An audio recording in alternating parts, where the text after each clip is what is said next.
SV news కి స్వాగతం. ప్రేక్షకులకు రాఖీ పౌర్ణమి శుభాకాంక్షలు. ముందుగా హెడ్లైన్స్.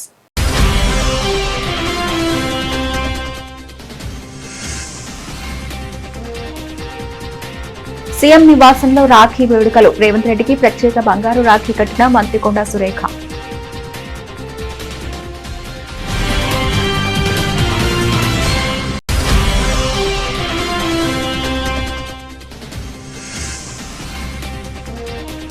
హనుమకొండలో తీవ్ర ఉద్రిక్తత. మాజీ మంత్రి హరీష్ రావును అరెస్టు చేసిన పోలీసులు.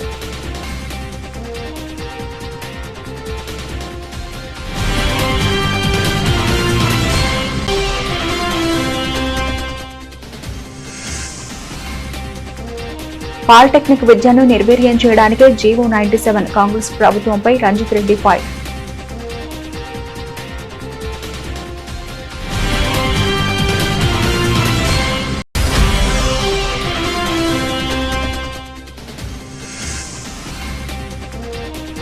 పీజీఆర్ కాలనీలో ఘనంగా మరకత శివలింగ నవగ్రహ విగ్రహ ప్రతిష్టాపన.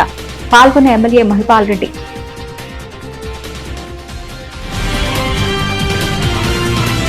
ప్రతి ఏడాది మాదిరిగానే ఈ ఏడాది కూడా సీఎం రేవంత్ రెడ్డికి రాఖీ కట్టానని మంత్రి కొండా సురేఖ తెలిపారు. సీఎం కోసం ప్రత్యేకంగా చేయించిన బంగారు రాఖీని కట్టినట్లు చెప్పారు. సీఎం మనవడికి అల్లుడికి కూడా రాఖీ కట్టానని వెల్లడించారు. పండుగ వాతావరణంలో తాను ఎలాంటి రాజకీయ వ్యాఖ్యలు చేయనని మంత్రి స్పష్టం చేశారు.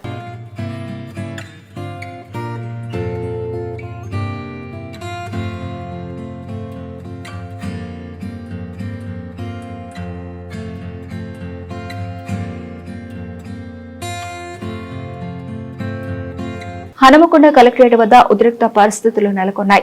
పాలిటెక్నిక్ కళాశాలకు వెళ్లేందుకు ప్రయత్నించిన మాజీ మంత్రి హరీష్ రావును పోలీసులు అదుపులోకి తీసుకున్నారు. టీఎన్జీఓల ధర్నాలో పాల్గొన్న అనంతరం హరీష్ రావును అరెస్టు చేయడంపై బీఆర్ఎస్ శ్రేణులు ఆగ్రహం వ్యక్తం చేశాయి. ఈ క్రమంలో పోలీసులు బీఆర్ఎస్ కార్యకర్తల మధ్య తోపులాట జరిగింది. అనంతరం హరీష్ రావు సుబేదారి పోలీస్ స్టేషన్ కు నడుచుకుంటూ వెళ్లారు. పోలీసుల తీరుపై ఆయన తీవ్ర అసహనం వ్యక్తం చేశారు.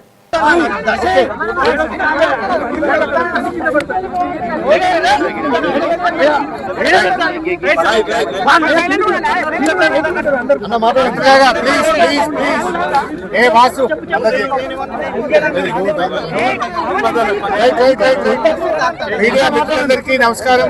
వరంగల్ మీడియా మిత్రులకు నమస్కారం. ఈ రాష్ట్ర ప్రభుత్వం తాను చేసిన తప్పిదాలను ఎత్తి చూపుతా ఉంటే సహించలేక అక్రమ అరెస్టులకు ఈ ప్రభుత్వం పాల్పడుతూ ఉంది.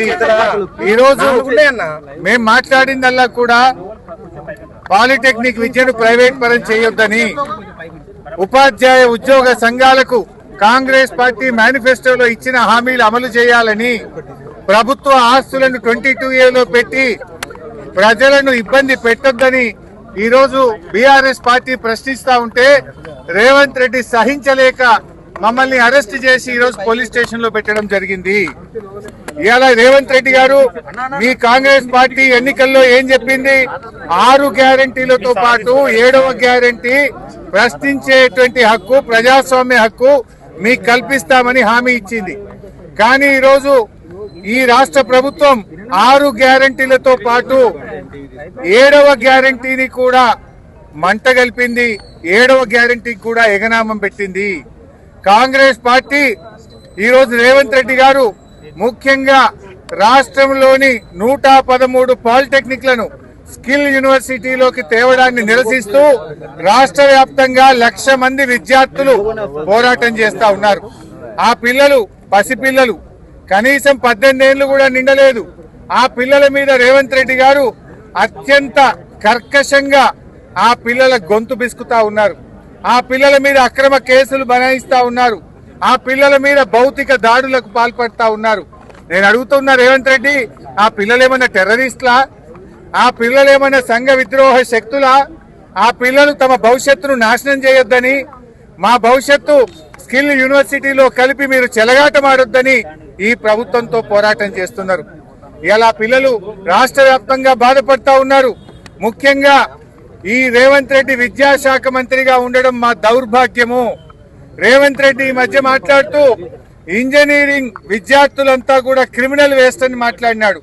అదే విద్యార్థులు ఏమంటున్నారంటే రేవంత్ రెడ్డి రాష్ట్రానికి ముఖ్యమంత్రి కావడం అంతకంటే క్రిమినల్ వేస్ట్ అని ఇలా విద్యార్థులు మాట్లాడుతున్న పరిస్థితి ఉన్నది. రేవంత్ రెడ్డి గారు ఇలా మమ్మల్ని ఎందుకు అరెస్ట్ చేశారు? మేము వరంగల్ పాలిటెక్నిక్ కాలేజీకి వెళ్లి ఆ పిల్లలతో మాట్లాడడం వల్ల మీకు వచ్చిన ఇబ్బంది ఏంది? ఆ పిల్లల బాధలు మేము వినడం వల్ల మీకు వచ్చిన ఇబ్బంది ఏంది? మీకు ఎవరు చెప్పినారు స్కిల్ యూనివర్సిటీలో కల్పని? ఎవరైనా దరఖాస్తు ఇచ్చిండ్రా? అసలు what is skill university? Skill university PPP model, public private participation తో స్కిల్ యూనివర్సిటీ ఏర్పాటు చేసినారు. స్కిల్ యూనివర్సిటీకి గవర్నమెంట్ తో సంబంధం లేదు. ఇవాళ రాష్ట్రంలో ఉండే ప్రభుత్వ పాలిటెక్నిక్లను తీసుకుపోయి స్కిల్ యూనివర్సిటీలో కలపడం అంటే ప్రైవేట్ పరం చేయడం. ఆ పిల్లల్ని ఆగం చేస్తున్నావు. ఇలా పాలిటెక్నిక్ పిల్లలు 15,000 ఫీజు కడితే చదువు అయిపోతుంది. రేపు ప్రైవేట్ లో కలిపితే 5,000 సంవత్సరానికి, 3 ఏళ్లకు 15,000. రేపు మీరు స్కిల్ యూనివర్సిటీలో కలిపితే అడ్డగోలుగా ఫీజులు పెంచితే ఆ పిల్లల భవిష్యత్ ఆగం కాదా? AICTE అనుమతితో వాళ్ళు పిల్లలు చదువుతున్నారు కనుక ఇంజనీరింగ్ లో సెకండ్ ఇయర్ డైరెక్ట్ గా పోయే అవకాశం ఉంది. రేపు నువ్వు స్కిల్ యూనివర్సిటీలో కలిపితే వాళ్ళ జీవితాలు ఆగమవుతాయి. ఇవాళ polytechnic is different, ITI is different. నీకు అవగాహన లేక ITI తో పాలిటెక్నిక్ లను కలపడం వల్ల పిల్లల జీవితాలు ఆగమవుతాయి. ఇవాళ ఒక వరంగల్ పాలిటెక్నిక్ లోనే 10 మంది విద్యార్థులు TC తీసుకున్నారు. ఇవాళ వాళ్ళ తల్లిదండ్రులు పాలిటెక్నిక్ కాలేజ్కి వచ్చి వరంగల్లో ఈ రేవంత్ రెడ్డి పుణ్యమాని మా పిల్లల జీవితాలు ఆగమవుతున్నాయి, మా పిల్లలు పాలిటెక్నిక్ చదివితే ఎదగాకుండా అయిపోతారని ఒక్క వరంగల్ పాలిటెక్నిక్ లో 10 మంది తల్లిదండ్రులు TC తీసుకొని పిల్లల్ని తీసుకొని ఇంటికి పోయిన పరిస్థితి ఏర్పడ్డది. రేవంత్ రెడ్డి ఇప్పటికైనా కళ్ళు తెరువు, చిల్లర బేసిజాలకు పోకు. నువ్వు కళ్ళు తెరిచి వెంటనే GO 97 రద్దు చేయాలని, పాలిటెక్నిక్ లను యథావిధిగా ప్రభుత్వంలోనే నడపాలని చెప్పి మేము డిమాండ్ చేస్తా ఉన్నాం. నువ్వేదో కమిటీ చేసినావు, ఈ కమిటీలు జాంతానై పిల్లలు ఒకటే చెప్తుండ్రు, కమిటీలు వద్దు. కమిటీ దేనికోసం? స్కిల్ యూనివర్సిటీలో కలపడం కోసం కమిటీ. కలపడానికే మేము సిద్ధంగా లేము. మేము ఈ పాలిటెక్నిక్లను ప్రభుత్వంలోనే కొనసాగాలని కోరుతున్నారు. ఇప్పుడు రేవంత్ రెడ్డి ఇంకో విషయం కూడా అడగదలుచుకున్నా. ప్రతిదానికి ఆంధ్రప్రదేశే ఆదర్శం, మీ గురువు గారే ఆదర్శం అంటావు కదా. ఆ ఆంధ్రప్రదేశ్ లోనే పాలిటెక్నిక్లను స్కిల్ యూనివర్సిటీలో కలిపి పొరపాటైందని, పిల్లల భవిష్యత్తు దెబ్బతింటదని నాలుక గర్చుకొని ఇప్పుడు ఆ పాలిటెక్నిక్ లను తిరిగి స్కిల్ యూనివర్సిటీ నుంచి హయ్యర్ ఎడ్యుకేషన్ లో కలపడం జరిగింది. వాపస్ తెచ్చుకున్నారు. మరి మీ గురువు గారు నీ ఆదర్శంగా ఉండే ఆంధ్రప్రదేశ్ వెనక్కు తీసుకుంది కదా, నువ్వు కూడా వెంటనే వెనక్కు తీసుకోవాలని చెప్పి మేము డిమాండ్ చేస్తా ఉన్నాం. ఢిల్లీలో కూడా ఇది ఫెయిల్ అయింది. ఢిల్లీలో కూడా పాలిటెక్నిక్ లను స్కిల్ యూనివర్సిటీలో కలిపితే అక్కడ కూడా ఫెయిల్ అయ్యి ఢిల్లీ ప్రభుత్వం కూడా వెనక్కు తీసుకున్నది. మరి ఢిల్లీలో ఫెయిల్ అయింది, ఆంధ్రప్రదేశ్ లో ఫెయిల్ అయినాక ఇక్కడ ఎందుకు చేస్తున్నావు? అంటే ఇప్పుడు ఇవాళ స్కిల్ యూనివర్సిటీలో కలపడం అంటేనే ప్రైవేట్ లో కలపడం. ఇవాళ రేవంత్ రెడ్డి నేను కోరేది ఒక్కటే, అనవసరంగా ఈ పాలిటెక్నిక్ విద్యను ప్రైవేట్ పరం చేయొద్దు. నేను రాహుల్ గాంధీని కూడా అడుగుతున్నా, రాహుల్ గాంధీ అంతటా పోయి ఉద్యమాలు చేస్తున్నావు, ఢిల్లీలో చేస్తున్నావు, బీహార్ లో చేస్తున్నావు, మరి తెలంగాణకి ఎందుకు వస్తలేవు? ఇక్కడ కూడా జెన్జీ రోడ్ల మీద ఎక్కి పోరాడుతుంది కదా, 1,00,000 మంది పాలిటెక్నిక్ విద్యార్థులు పోరాడుతున్నారు కదా, ఫీజు రియంబర్స్మెంట్ కోసం విద్యార్థులు పోరాడుతున్నారు కదా, నిరుద్యోగులు జాబ్ నోటిఫికేషన్ కోసం పోరాడుతున్నారు కదా. ఆనాడు రాహుల్ గాంధీ, ప్రియాంక గాంధీలు యూనివర్సిటీ మెట్లెక్కినారు, లైబ్రరీల చుట్టూ తిరిగినారు, నిరుద్యోగుల చుట్టూ తిరిగారు, హామీలు గుప్పించారు. ఎందుకు ఇప్పుడు రావట్లేదు? అంటే ఢిల్లీకో నీతి, తెలంగాణకో నీతి రాహుల్ గాంధీ గారు? ఇలా నువ్వు ఏ రకంగా అయితే పోరాడుతున్నావో ఇవాళ తెలంగాణకు వచ్చి పోరాడు, మా పాలిటెక్నిక్ విద్యార్థులతో మాట్లాడు, రేవంత్ రెడ్డికి మొట్టికాయలేసి GO 97 రద్దు చేయి. ఇవాళ ఏందండి వరంగల్లా మేము వస్తున్నామని చెప్పి పాలిటెక్నిక్ కాలేజీకి తాళం వేస్తారా పోలీసు వాళ్ళు? పోయి అన్నం కూడా పెట్టారా పిల్లలకు? మహిళలపై తాను ఎప్పుడు ప్రెస్ మీట్లు పెట్టనని, వారిని కించపరిచేలా మాట్లాడానని జడ్చర్ల కాంగ్రెస్ ఎమ్మెల్యే అనిరుద్ రెడ్డి అన్నారు. ఎవరు తప్పు చేశారో దేవుడు చూస్తున్నాడని తెలిపారు. మహిళ కంట కన్నీటి చుక్క నేలపై పడినా అది సునామీగా మారి అందరినీ కొట్టుకుపోయేలా చేస్తుందని వ్యాఖ్యానించారు. కొండా సురేఖ వ్యవహారాన్ని పార్టీ క్రమశిక్షణ కమిటీ పరిశీలిస్తుందని అనిరుద్ రెడ్డి తెలిపారు. నేను ఎప్పుడైనా గానీ మహిళలని గౌరవిస్తాను. నేను మహిళల పైన ఎప్పుడు నేను ప్రెస్ మీట్ పెట్టను. మా ఇంట్లో కూడా మా అమ్మ 10 సార్లు తిట్టినా కానీ తలకాయ వంచుకొని తలకాయ కింద పెట్టుకొని వింటాను కానీ నేను మాట్లాడను. మహిళల పైన ఏమైనా కానీ మనం మాట్లాడితే వాళ్ళు 10 తిట్టినా గానీ మనం ఒక్క మాట మనం తిరిగి తిడితే నువ్వు ఒక్కసారి తిట్టినావు కదా అని చెప్పేసి మహిళలందరూ మన పైన రివర్స్ అవుతారు. మహిళలు వాళ్ళు కన్నీరు పెట్టుకొని ఒక్క చుక్క గాని భూమి పైన పడితే ఆ చుక్క సునామీ అయ్యి ఆ సునామీలో మనం కొట్టుకుపోతాం. కాబట్టి నేను ఎప్పుడైనా కానీ మహిళల పైన నేను ఎప్పుడు ప్రెస్ మీట్ పెట్టను. వాళ్ళు తిడితే నేను అక్షంతలుగా తీసుకుంటాను, కానీ నేను ఏమి అన్నాను. మీరు చూస్తే సీఎం రేవంత్ రెడ్డి గారు వచ్చిన తర్వాత ఒకటే మాట చెప్తున్నారు, ఆ విషయం పైన ఎవరు మాట్లాడొద్దు, కొండా సురేఖ గారి ఇష్యూ పైన ఎవరు మాట్లాడదు. ఎందుకంటే క్రమశిక్షణ కమిటీ వాళ్ళు ఆల్రెడీ వారు ఎంక్వైరీ చేసి వాళ్ళు ఏందనేది కూడా రిపోర్ట్ ఇచ్చినారు. కాబట్టి ఏఐసిసి నిర్ణయం కానీ, పిసిసి ప్రెసిడెంట్ నిర్ణయం కానీ, మా సీఎం గారి నిర్ణయం కానీ ఏది ఉన్నా కానీ దానికి మేము కట్టుబడి ఉంటాం. అంటే మీరు ఇప్పుడు కొండా సురేఖ గారికి బాసటగా నిలబడుతున్నారా? నేను ఒక మహిళల పైన నేను ప్రెస్ మీట్ పెట్టను, మహిళలను కించపరిచేలాగా నేను మాట్లాడను. ఎవరు తప్పు చేసేది అనేది దేవుడు చూస్తున్నారు. ఆల్రెడీ క్రమశిక్షణ కమిటీ వాళ్ళు నివేదిక ఇచ్చినారు. దానిపైన ఏది చర్యలు తీసుకున్నా కానీ దానికి కట్టుబడి ఉంటాం. జీవో నంబర్ 97ను రద్దు చేయాలని డిమాండ్ చేస్తూ పాలిటెక్నిక్ విద్యార్థులు చేస్తున్న ఆందోళనకు సంఘీభావం తెలిపేందుకు వస్తున్న మాజీ మంత్రి హరీష్ రావును అరెస్టు చేయడాన్ని బీఆర్ఎస్ రాష్ట్ర నాయకులు రంజిత్ రెడ్డి తీవ్రంగా ఖండించారు. అక్రమ అరెస్టులకు నిరసనగా మడేవాడ పోలీస్ స్టేషన్ ముందు బీఆర్ఎస్ నాయకులు ఆందోళన చేపట్టారు. పాలిటెక్నిక్ విద్యని నిర్వీర్యం చేసేందుకే ప్రభుత్వం జీవో 97ను తీసుకొచ్చిందని రంజిత్ రెడ్డి ఆరోపించారు. విద్యార్థులకు అండగా బీఆర్ఎస్ పోరాడుతుందని తెలిపారు. జీవోని రద్దు చేయాలని చెప్పేసి ఇలా హరీష్ అన్న ఇక్కడ వరంగల్ పాలిటెక్నిక్ విద్యార్థులను కలవడానికి వస్తున్న కార్యక్రమంలో ఈ నగరంలో ఉన్న యువత అంతా ఆయనకు మద్దతు ప్రకటించడానికి చెప్పి అక్కడ బయలుదేరినాము. మార్గం మధ్యలో మమ్మల్ని అందరూ అక్రమంగా అరెస్ట్ చేసిండ్రు. మేమేమో టెర్రరిస్టం కాదు, దొంగలం కాదు, లంగలం కాదు. ఓన్లీ విద్యార్థులకు మద్దతు ప్రకటించి, అంటే దీంట్లో పోలీసుల పిల్లలున్నారు, అధికారుల పిల్లలున్నారు, ఈ సమాజంలో అందరి పిల్లలు సుమారు 1,00,000 మంది విద్యార్థుల భవిష్యత్తు నాశనం చేస్తున్నారు. ఈ పాలిటెక్నిక్ కాలేజీని ఆల్రెడీ ప్రైవేటీకరణ చేసి అమ్మేసిరు వాళ్ళకి. కాబట్టి ఎట్టి పరిస్థితుల్లో జరగనీయము. దీని మీద పోరాటం ఖచ్చితంగా పోరాడతాం. ప్రతి విద్యార్థికి వాళ్ళు 13 సంవత్సరాల కష్టానికి అండగా మీ అందరం నిలబడదలుచుకున్నాం. కాబట్టి ఈ పోరాటం వాళ్ళకి న్యాయం జరిగే వరకు మాత్రం వదిలిపెట్టాము. ఇలా హరీష్ అన్న కూడా ఒక పాలిటెక్నిక్ విద్యార్థి, ఆయన కూడా పాలిటెక్నిక్ విద్యార్థి. కాబట్టి ఆయన పాలిటెక్నిక్ విద్యార్థుల కష్టాలు తెలుసు. ఎంతో బీద కుటుంబాల నుంచి వస్తారు కాబట్టి వాళ్ళందరికీ అండగా వాళ్ళని నిర్ణయించుకున్నాము. అంతేకాకుండా ఇవాళ వెంటనే కొన్ని 100 మందిని అక్రమ అరెస్టులు చేసిరు ఈ వరంగల్ నగరంలో. ఇది తీవ్రంగా తిరుగుబాటుకి కారణమవుతుంది.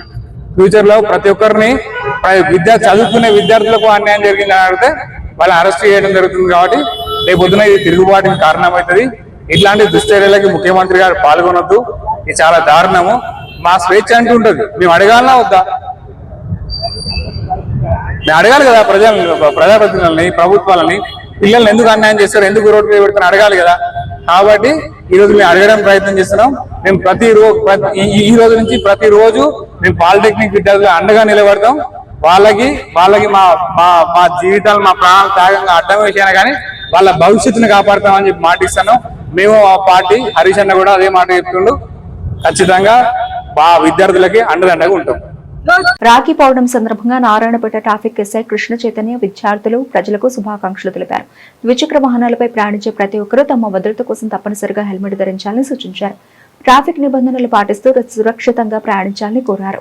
నారాయణపేట పట్టణ ప్రజలకు మరియు విద్యార్థులకు నారాయణపేట ట్రాఫిక్ పోలీస్ తరఫున రాఖీ పూర్ణిమ శుభాకాంక్షలు. ఈ రాఖీ పండుగలకు మీ యొక్క బ్రదర్స్ పట్టణాల నుండి గ్రామాలకు వస్తుంటారు. పండుగ జరుపుకోవాలనే హడావిడిలో హెల్మెట్ లేకుండా చాలా వేగంగా ప్రయాణిస్తుంటారు. ఎంత తొందరగా ఉన్నా సరే హెల్మెట్ ను వాడండి అని మీరు ముందుగా ఫోన్ చేసి చెప్పండి. రోడ్డు మీద ప్రయాణించేటప్పుడు ట్రాఫిక్ నియమాలను పాటిస్తూ మీకోసం ఎదురు చూసే కుటుంబ సభ్యులు ఉంటారని ఆలోచించి మీ బ్రదర్స్ కి ముందుగానే సమాచారం ఇచ్చి హెల్మెట్ వాడమని చెప్పండి. రాఖీ కట్టి రక్షణ కోరడమే కాదు, హెల్మెట్ ఇచ్చి మన సోదరుడి ప్రాణాలు కూడా కాపాడుతున్నాం. మరోసారి రాఖీ పౌర్ణమి శుభాకాంక్షలు తెలియజేస్తూ జాగ్రత్తగా డ్రైవ్ చేయండి, సురక్షితంగా ఇంటికి చేరుకోండి. ఇట్లు మీ నారాయణపేట ట్రాఫిక్ పోలీస్, మీ కృష్ణ చైతన్య. జై హింద్. హనుమకొండ జిల్లా కలెక్టర్ చాహత్ బాజ్పాయ్ గురువారం ఆత్మకూరు మండలంలో పర్యటించారు. కొత్తగట్టు గ్రామంలోని సెగ్రిగేషన్ షెడ్ ను సందర్శించి సేంద్రియ ఎరువు తయారీని పరిశీలించారు. ఇప్పటి వరకు తయారైన ఎరువు విక్రయాలు, ఆదాయ వివరాలను అధికారులను అడిగి తెలుసుకున్నారు. అనంతరం అంగన్వాడీ కేంద్రాన్ని సందర్శించి పిల్లల హాజరు, వంట తయారీని పరిశీలించారు. పిల్లలతో పండ్ల పేర్లు చెప్పించి వారి అభ్యసన విధానాన్ని గమనించారు. ఆటపాటలతో కూడిన బోధన ద్వారా చిన్నారుల్లో నేర్చుకోవాలనే ఆసక్తిని పెంచాలని అంగన్వాడీ టీచర్లకు సూచించారు. అనంతరం ప్రాథమిక పాఠశాలలో 3వ తరగతి విద్యార్థులకు గణిత లెక్కలు ఇచ్చి వారి అభ్యసన సామర్థ్యాన్ని పరిశీలించారు.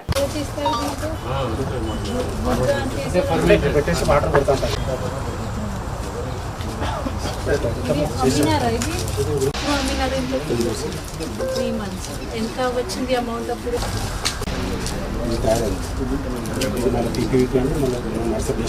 మీ దగ్గర ఈసారి ఎవెన్యూ ప్లాంటేషన్ ఎక్కడ టేకప్ చేస్తున్నారు?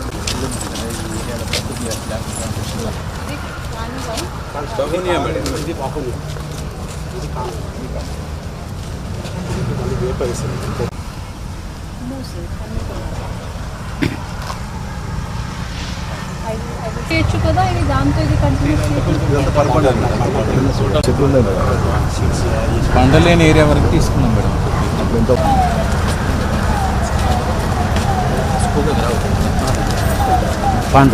పటాన్చెరు నియోజకవర్గం అమీన్పూర్ మున్సిపల్ పరిధిలోని పీజీఆర్ కాలనీలో శ్రీ బ్రహ్మసూత్ర మరకత శివలింగం నవగ్రహ నాగదేవత విగ్రహాల ప్రతిష్టాపన కార్యక్రమం ఘనంగా జరిగింది. కార్యక్రమంలో ఎమ్మెల్యే గూడ మహిపాల్ రెడ్డి, మాజీ కౌన్సిలర్ మహదేవ్ రెడ్డి, మాజీ chairman Pandurangareddy, vice chairman Narasimhagoud, మాజీ కౌన్సిలర్లు, కాలనీవాసులు పాల్గొన్నారు. అనంతరం భక్తులకు అన్నప్రసాదం పంపిణీ చేశారు.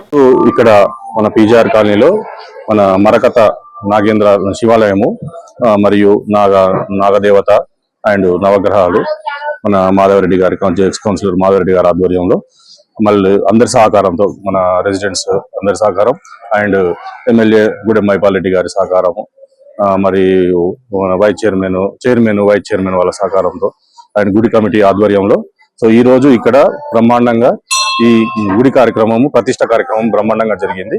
సో అందరము ఈ కార్యక్రమంలో అందరూ భక్తులు ఎక్కువ మొత్తంలో పాల్గొని హ్యాపీగా అందరూ ఉన్నారు. Thank you. మేము జనప్రియవాసులు. సో ఈ శుభ సందర్భంగా ఇలాంటి ఇంత అద్భుతమైన కార్యక్రమంలో మా జనప్రియవాసులు అందరూ కూడా భాగస్వాములు అవ్వడం చాలా ఆనందంగా ఉంది మాకు. నిజంగా మా కౌన్సిలర్ గారు చెప్పినట్టు ఒకప్పుడు ఇదంతా రాయలూరు రప్పల్లా ఉండేది. ఈయన సహకారంతో ముందు పార్క్ గా వచ్చింది, తర్వాత ఆ పార్క్ నా దేవుడి దయ వల్ల ఇప్పుడు గుడ్లు కూడా అవుతున్నాయి ఇక్కడ. ఇది నిజంగా మా ఏరియా అదృష్టంగా భావిస్తున్నాం మేము. ఇది గుడ్లు కట్టడమే కాదు, నెక్స్ట్ ఈ మెయింటెనెన్స్ కూడా మా వైపు నుంచి ఖచ్చితంగా మా కౌన్సిలర్ గారికి అన్ని విధాలుగా సపోర్ట్ చేస్తూ ఆయన వెనక నిల్చుంటామని చెప్పి మాటిస్తున్నాం. నమస్కారం, నేను వంశీకృష్ణ, ఈ కాలనీ పీజీఆర్ కాలనీ రెసిడెంట్ ని. ఈరోజు మేము అంగరంగ వైభవంగా మా బ్రహ్మసూత్ర మరకత లింగేశ్వర ఆలయాన్ని నవగ్రహాలు నాగదేవత ఆలయాన్ని ప్రారంభోత్సవాన్ని చాలా గొప్పగా జరుపుకున్నాం. అయితే ఈ కార్యక్రమంలో అందరూ మా కాలనీ వాసులు మాకు ఉన్న రెసిడెంట్స్ అందరూ చాలా సహకరించి అందరం పెద్ద ఎత్తున ఈ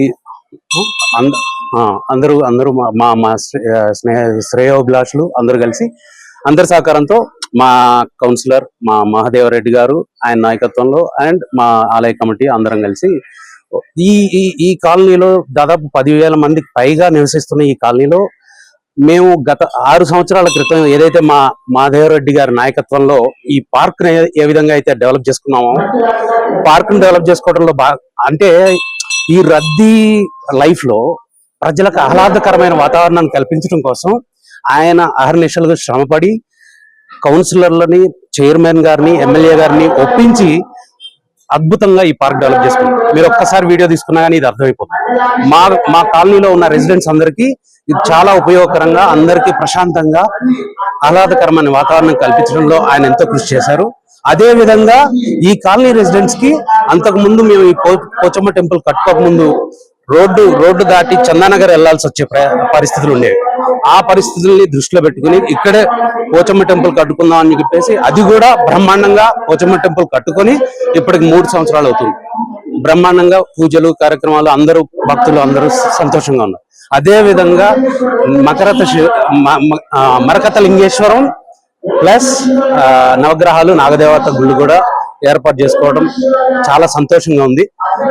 ఆయన నాయకత్వంలో ప్లస్ ప్రజలందరి సహకారంతో ఆయన శ్రమించిన దాని కొద్దీ మేమంతా సంతోషంగా ఇది ఇవాళ జరుపుకోవడం ఎంతో ఆనందంగా మీకు అందరికీ తెలియజేస్తాం. వచ్చారు మా ఎమ్మెల్యే గారు మహిపాల్ రెడ్డి గారు వచ్చారు, ఎక్స్ చైర్మన్ పాండురంగారెడ్డి గారు కానీ, సహచర కౌన్సిలర్లు కానీ, వైస్ చైర్మన్ నరసింహగౌడ్ గారు కానీ అందరూ వచ్చారు. చాలా సంతోషం. మాధవ్ ప్రిన్స్ కాలనీలో పీజీఆర్ లో road number 10 Shri Pochamma temple సముదాయంలో మన బ్రహ్మసూత్ర మరకత శివలింగేశ్వర అండ్ నాగదేవత అండ్ నవగ్రహాల టెంపుల్స్ ని అండ్ ఒక సైడ్ వినాయకుడు, ఒక సైడ్ సుబ్రహ్మణ్య స్వామిని అందరినీ కూడా ప్రతిష్టా కార్యక్రమాలు గత 3 రోజుల నుంచి బ్రహ్మాండంగా చేస్తూ ఫైనల్ గా ఈ రోజు ప్రతిష్టా కార్యక్రమాలు భక్తి శ్రద్ధలతో కాలనీవాసులు గారి మంచి పూజారులతో అందరూ కూడా వచ్చి చాలా బ్రహ్మాండంగా చేస్తున్నారు. ఇప్పుడే ప్రతిష్టాపక కార్యక్రమం కూడా అయిపోయింది. ఈ కార్యక్రమానికి కాలనీవాసులు పెద్దగా పాల్గొని భక్తి శ్రద్ధలతో చాలా సక్సెస్ఫుల్ గా చేశారు. వాళ్ళకి నా పాదావందన తెలుపుకుంటున్నాను. అలాగే మన ఎమ్మెల్యే గూడె మైపారెడ్డి అన్న గారు, ఎక్స్ చైర్మన్ పాండంగడ్డన్ గారు, ఎక్స్ వైస్ చైర్మన్ నరసింహగౌడ్ గారు, నా తోటి కౌన్సిలర్స్ అండ్ మిగతా వాళ్ళు కూడా చాలా మంది కూడా వచ్చి ఈ ప్రతిష్ట కార్యక్రమంలో పాల్గొని వెళ్ళారు. వాళ్ళు కూడా ఫ్యూచర్ లో గుడికి చాలా సహాయం చేస్తామని కూడా వాళ్ళు కూడా చెప్పారు. వాళ్ళందరి సహాయ సహకారాలతో, కాలనీ రెసిడెంట్ సహాయ సహకారాలతో, ఈ చుట్టుపక్కల ఉన్న రెసిడెంట్ సహాయ సహకారాలతో ఒక 100 రూపాయలు ఇచ్చినా కూడా ఎంతైనా ఇచ్చి ఒక డోనర్ రూపంలో తీసుకుని ఈ గుడులను ఎక్కువ సక్సెస్ఫుల్ గా కంప్లీట్ చేసుకోవాలని చెప్పి ఉద్దేశంతో ఆలయ కమిటీ ద్వారా మేమందరం వాళ్ళకు సపోర్ట్ చేసుకుంటూ ఈ గుడిని శివాలయం గుడిని బ్రహ్మాండంగా కంప్లీట్ చేస్తామని చెప్పి, ఇంకా పెండింగ్ పనులు కూడా ఉన్నాయి కాబట్టి అవి కూడా కంప్లీట్ చేసుకుంటామని చెప్పేసి మేమందరం కూడా తెలియజేసుకుంటున్నాం. ఆలయ కమిటీ వాళ్ళు కానీ, కాలనీ రెసిడెంట్స్ కానీ, నా తోటి కౌన్సిలర్ కానీ, ఎమ్మెల్యే కానీ ప్రతి ఒక్కరికి కూడా మళ్ళీ ఒకసారి పేరు నా ధన్యవాదాలు తెలుపుకుంటున్నాను. Thank you so much. ఇది గత 13 సంవత్సరాల ముందు కూడా కాలనీ అసోసియేషన్ ఏర్పడినప్పటి నుంచి అసోసియేషన్ ద్వారా మేమంతా ఈ పార్క్ అనేది గుట్టలు, చెట్లు, పాము ఎన్ని రకాలుగా ఉండేనో అన్ని రకాలు ఉండేవి. దగ్గర 1 కోటి రూపాయలు పెట్టి, అంటే ఇవన్నీ కాలనీ అపార్ట్మెంట్ బిల్డర్స్ కానీ, కాలనీ రెసిడెంట్స్ కానీ అండ్ ఎమ్మెల్యే గారి సహాయ సహకారాలతో కానీ ప్రతి ఒక్కరి అందులో మున్సిపాలిటీ ఫండ్స్ తోటి కూడా చేసుకుని ఈ పార్కుని బ్రహ్మాండమైన పార్కు చేసుకున్న తర్వాత ఒక ఆలోచన వచ్చింది. ఈ అంతా సాఫ్ట్వేర్ ఈ ఏరియాలో అంతా సాఫ్ట్వేర్ పీపుల్ అంతా ఈ ఏరియాకి గుళ్ళు లేకుండా ఉండే. మన పోచమ్మ గుడికి ఏదన్నా మనం బోనాలు గినాలు చేసుకోవాలంటే కొంచెం దూరంగా వెళ్లాల్సి వస్తుంది. అందువల్లనే చెప్పేసి రిక్వెస్ట్ చేస్తే ఎమ్మెల్యే గారి సహాయ సహకారాలతో గుడి కూడా సపోర్ట్ చేశాడు. అందువల్లనే వాళ్ళందరి సహాయ సహకారాలతోనే ఈ గుళ్ళు కూడా నిర్మించుకోవడం జరిగింది. కార్యక్రమం దగ్గర ఒక 4-5 వేల మంది భక్తులు పాల్గొంటారన్నా ఎప్పుడు కూడా అది బ్రహ్మాండంగా చేసుకుంటారు. దాని ప్రతి ఒక్కరు కూడా ఒకటి ఏంటంటే ఈ సంతోషం, కాలనీలో ఏ ప్రోగ్రామ్ చేసినా రెసిడెంట్స్ మాత్రం ఎంత బిజీ ఉన్నా, ఎంత సాఫ్ట్వేర్ వాళ్ళు ఎన్ని పనులు ఉన్నా కూడా మాత్రం పాపం ప్రతి ఒక్కరు కూడా వచ్చి ఏ ప్రోగ్రామ్ లో ఒక మెసేజ్ పెట్టే చాలు కానీ బ్రహ్మాండంగా సక్సెస్ చేస్తారు. ఇది మాత్రం నేను వాళ్ళ రుణం ఎప్పుడు కూడా ఎలా తీర్చుకోవాలని కూడా ఇంకా నాకు కష్టపడాలని అనిపిస్తుంది. ఎందుకంటే వాళ్ళు అంత సహాయ సహకారాలు నాకు చేస్తారు కాబట్టి. మోహనగిరి టౌన్ లోని శ్రీ సీతారామాంజనేయ స్వామి సహిత సంతోషిమాత ఆలయంలో రక్షాబంధన్ సంతోషిమాత అమ్మవారి జన్మదిన వేడుకలు ఘనంగా నిర్వహించారు. ఈ సందర్భంగా భక్తులు కుంకుమార్చనలు, ఒడిబియ్యాలు, హోమాల్లో పాల్గొన్నారు. అనంతరం నిర్వహించిన అన్నప్రసాద కార్యక్రమంలో భక్తులు పెద్ద సంఖ్యలో పాల్గొన్నారు. కార్యక్రమంలో ఆలయ ఈవో అలుగుబెల్లి సత్తిరెడ్డి వీరయ్య, ఆలయ పండితులు, కమిటీ చైర్మన్ చాగంటి సురేష్, ధర్మకర్తలు పాల్గొన్నారు.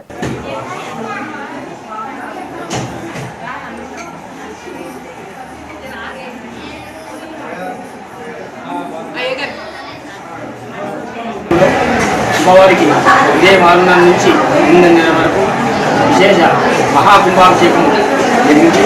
తదుపరి సామూహిక కుంకుమార్చనలు మరియు రక్షాబంధన కార్యక్రమం నిర్వహించడం జరిగింది. అత్యధిక మంది భక్తులు ఈ యొక్క పుట్టినరోజు కార్యక్రమంకి ఇచ్చేసి అమ్మవారికి ఉడిబియ్యము మరియు కుంకుమార్చనలు చెల్లించుకుంటున్నారు. వారికి వారి యొక్క కుటుంబ సభ్యులకు ఆయురారోగ్యాలు కలిగి అమ్మవారి యొక్క అనుగ్రహ ప్రాప్తి కలుగుగాక. యోగా సమస్త సుఖినో భవంతు. మధ్యాహ్నం 12:30 నుంచి విశేషంగా అన్నదాన కార్యక్రమం ఉంటుంది. కావున భక్తులంతా కూడా ఈ యొక్క అన్నదాన కార్యక్రమంలో పాల్గొని అమ్మవారి యొక్క కృపను పొందగలని కోరుచున్నాను. జయ సంతోషం. ఈ నెల 3న ఓడల రేవు నుంచి సముద్ర వేటకు వెళ్లిన 7గురు మత్స్యకారులు సురక్షితంగా స్వగ్రామానికి చేరుకున్నారు. కుటుంబ సభ్యులను కలుసుకోవడంతో భావోద్వేగ వాతావరణం నెలకొంది. మత్స్యకారుల క్షేమం కోసం కృషి చేసిన అమలాపురం ఎంపీ గంటి హరీష్ బాలయోగికి కుటుంబ సభ్యులు కృతజ్ఞతలు తెలిపారు. ఆపదలో ఉన్న వారికి కూటమి ప్రభుత్వం అండగా ఉంటుందని ఎంపీ హరీష్ బాలయోగి అన్నారు. CM Chandrababu, deputy CM Pawan Kalyan మత్స్యకారుల పరిస్థితిపై ఎప్పటికప్పుడు ఆరా తీశారని తెలిపారు. జిల్లా అధికార యంత్రాంగం సమర్థవంతంగా పనిచేస్తుందని అన్నారు. ఇంటర్నేషనల్ వాటర్స్ లోకి వెళ్ళినప్పుడు మయన్మార్, బంగ్లాదేశ్ వాళ్ళందరికీ కూడా అలర్ట్ చేస్తూ, ఎందుకంటే వీళ్ళు మా అందరికి కూడా ఒక ఇన్ఫర్మేషన్ ఏంటంటే మాకు తెలియజేసింది కొత్త బోట్ అని అదే రోజు ఫస్ట్ టైం అది ప్రారంభించుకుంటుంది. దానివల్ల ఖచ్చితంగా ఉండే ఎక్కువ ఇష్యూ అయినా ఉండుంటే ఇంజిన్ ఫెయిలియర్ ఉండే సమాచారం అనేది ఎక్కువగా వాళ్ళందరూ కూడా అంచనా వేయడం జరిగింది. దాని ప్రకారం అన్ని రాష్ట్రాలని చుట్టుపక్కల బే ఆఫ్ బెంగాల్ ని పూర్తిగా వీరిని వెతికే విధంగా కూడా చర్యలు తీసుకోవాలని కూడా ముగ్గురు కేంద్ర మంత్రుల వీరిద్దరు కేంద్ర మంత్రులు గారు ప్రధాన మంత్రి గారికి కూడా సూచనలు వాళ్ళకి కూడా తెలియజేస్తే వాళ్ళు ఎట్టి పరిస్థితుల్లో మేము అందరికీ కూడా అలర్ట్ చేస్తామని కూడా తెలియజేశారు. అవన్నీ తెలియచేసిన తర్వాత మేము మొన్న మాకు ఒక సమాచారం, ఎందుకంటే అక్కడ వెస్ట్ బెంగాల్ లోని మా ఇతరు వీళ్ళు కూడా మన ఎక్స్ ఎయిర్ ఫోర్స్ ఆయన ఇక్కడ ఒక బోటింగ్ ఈ ఫిషింగ్ బోటింగ్ సర్వీస్ అనేది ఆయన ఉన్నది. సో ఆయన వేటకి వెళ్తున్నప్పుడు ఈ బోటుని చూసి వీరిని ఒకసారి ఏంటిది, ఎందుకంటే మనకి ప్రతి రాష్ట్రంలోని ప్రతి రాష్ట్రం బోట్లు ఒక ప్రత్యేక కలర్స్ ఉంటాయి. సో వాళ్ళకి ఉన్నది రెడ్ కలర్ లో ఉంటే మంది ఎల్లో కలర్ ఉంటుంది. సో ఇది చూసి ఇది మన బోటు కాదు కదా అని చెప్పి వాళ్ళ దగ్గరికి వెళ్ళినప్పుడు వీళ్ళందరినీ చూసి వీళ్ళందరినీ తెలుసుకున్న వెంటనే వాళ్ళు వేటకెళ్లాల్సిన ఉన్న సమయం, కానీ ఇది కాదు, వీళ్ళని వెంటనే వెనక్కి తీసుకెళ్లాలని ఒక బాధ్యత తీసుకుని వాళ్ళందరినీ కూడా వెనక్కి తీసుకురావడం జరిగింది. వాళ్ళందరినీ కూడా నేను ఈ రోజు కోరి మీరు ఖచ్చితంగా రావాలి వాళ్ళతో పాటు అని అంటే వాళ్ళు కూడా రావడం జరిగింది. ఎందుకంటే ఇక్కడ ఉన్న కుటుంబ సభ్యులు మరి ఏ విధంగా వీళ్ళందరినీ గురించి ఆచి చూస్తున్నారనే ఉద్దేశంతో వాళ్ళందరినీ మనం సత్కరించుకోవాలనే ఉద్దేశంతో వాళ్ళందరినీ రమ్మన్నాం. వాళ్ళందరూ కూడా రావడం జరిగింది. చాలా సంతోషించాం. అదే విధంగా వీళ్ళందరూ ఈ రోజు రావడం మా అందరికీ కూడా చాలా ఆనందంగా ఉంది. మీ అందరికీ ఒక్కటే మేము తెలియజేస్తున్నాం, ఎందుకంటే మాకు తెలిసిన వెంటనే అన్ని విధాలుగా అందరికీ కూడా మనము సమాచారం తెలియజేసి మిమ్మల్ని ఎట్టి పరిస్థితుల్లో మేము మిమ్మల్ని పరిచయం. కానీ మీ అందరినీ ఒక మంచిది, ఎందుకంటే మీరు ఇంజన్ ఆగిపోయిన తర్వాత వాళ్ళందరూ కూడా ఎంత బాధ్యత తీసుకుని, ఎందుకంటే కొంచెం మనం వండే సమయం కొంచెం ఎక్కువ రోజులు అయ్యే పరిస్థితి ఉంటుంది. దానివల్ల భోజనాలన్నింటినీ కూడా బాధ్యత తీసుకుంటూ 2 రోజుల పూటకి తినుకుంటూ ఎవరికైనా ఒంట్లో బాగోకపోతే వాళ్ళకి బాధ్యతగా తీసుకుంటూ 7 మంది ఎవరికి ఎటువంటి ఇబ్బంది లేకుండా అందరినీ జాగ్రత్తగా వీళ్ళు తీసుకొచ్చినందుకు మీ అందరికీ ఎప్పుడు అదే తెలియజేసుకుంటా. కూటమి ప్రభుత్వం ఎట్టి పరిస్థితుల్లో ప్రజలు ఇబ్బంది సమస్యలు ఉన్నప్పుడు అండగా ఉంటుందని మరొక్కసారి తెలియజేసుకుంటూ, అదే విధంగా ఈ గత 25 రోజుల్లోని మీ కుటుంబాలని కూడా అన్ని విధాలుగా కూడా ప్రభుత్వం ఏమున్నా సరే దాన్ని ఆదుకోవడం జరుగుతుంది. దాని తర్వాత మీరు ఇప్పుడు ఈ రోజు కుటుంబాలతో మాట్లాడకుండా రానున్న రోజుల్లోని ఏమైనా ఉంటే మేము ఖచ్చితంగా దాన్ని ప్రభుత్వం యంత్రంగా మేము అన్నిటినీ కూడా మిమ్మల్ని ఆదుకుంటామని కూడా మరొక్కసారి తెలియజేసుకుంటూ సెలవు తీసుకున్నా. మరొక్క విషయం, బులెటిన్ ముగించే ముందు హెడ్లైన్స్ మరోసారి.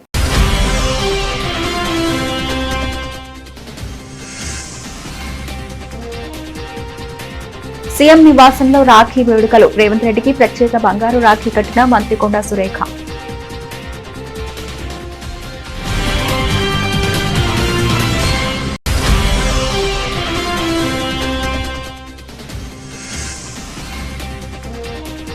హనుమకొండలో తీవ్ర ఉద్రిక్తత. మాజీ మంత్రి హరీష్ రావును అరెస్టు చేసిన పోలీసులు.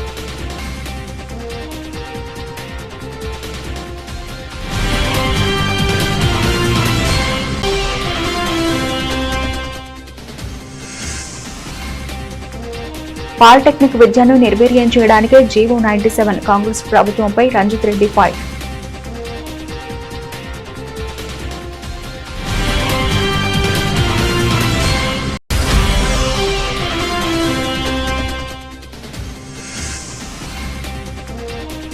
పీజీఆర్ కాలనీలో ఘనంగా మరకత శివలింగ నవగ్రహ విగ్రహ ప్రతిష్టాపన. పాల్గొన్న ఎమ్మెల్యే మహిపాల్ రెడ్డి.